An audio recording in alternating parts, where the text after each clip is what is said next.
সেই ফাঁসিবাদ, সেই দুর্নীতিবাজ, সেই জালেম, সেই কর্তৃত্ববাদী শেখ হাসিনা বাংলাদেশের মাটিতে থাকতে পারে নাই, পালিয়ে যেতে বাধ্য হয়েছে। এই সরকারের কাছে আমাদের বক্তব্য খুব স্পষ্ট। আমরা জানি আপনার তত্ত্বাবধায়ক, আপনার অন্তর্বর্তীকালীন সরকার, আমরা আপনাদেরকে সহযোগিতা করছি এবং করব, করতেই হবে।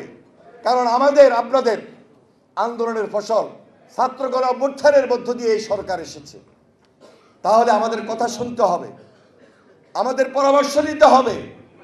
দেশের গণতন্ত্রের ভিতকে যদি শক্তিশালী করতে হয় তাহলে আপনাদের দায়িত্ব অনেক বেশি, অনেক অনেক বেশি।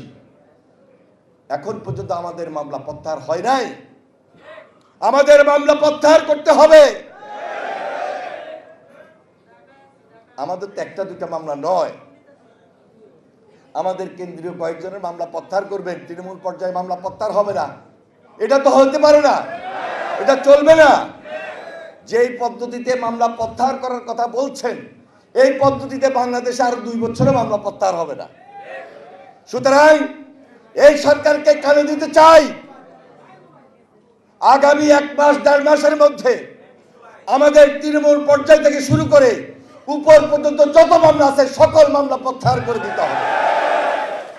মামলা প্রত্যাহার করতে 1 সপ্তাহ 2 সপ্তাহ বেশি লাগে না, লাগার কথা নয়।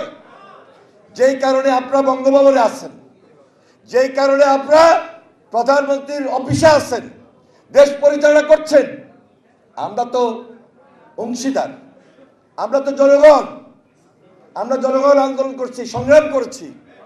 আমাদের প্রত্যাশা আপনাদের কাছে বেশি।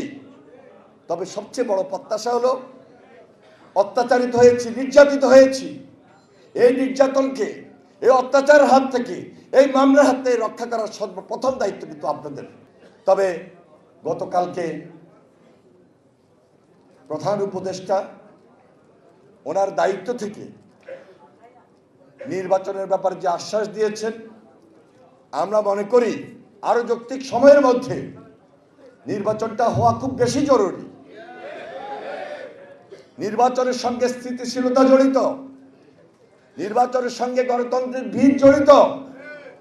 কারণ ওরা তো ষড়যন্ত্র করছে, দেশের ভিতরে এবং দেশের বাইরে বসে ষড়যন্ত্রে লিপ্ত, হাজার হাজার কোটি কোটি টাকা লোপাট করেছে। যদিও তাদের মনোবল নাই, কিন্তু তাদের কাছে টাকা আছে, টাকা ব্যবহার করছে। এই ষড়যন্ত্রের পিছনে কিন্তু টাকা অনেক গুরুত্বপূর্ণ। এজন্য এই সরকারের প্রতি আমি খুব বিশেষভাবে দৃষ্টি আকর্ষণ করে বলতে চাই, হাসিনার বিচার আগে করতে হবে, হাসিনার সাঙ্গপাঙ্গদের বিচার করতে হবে। বিচারের নামে তাল বাহানা চলবে না। আমরা আগে বিচার চাই।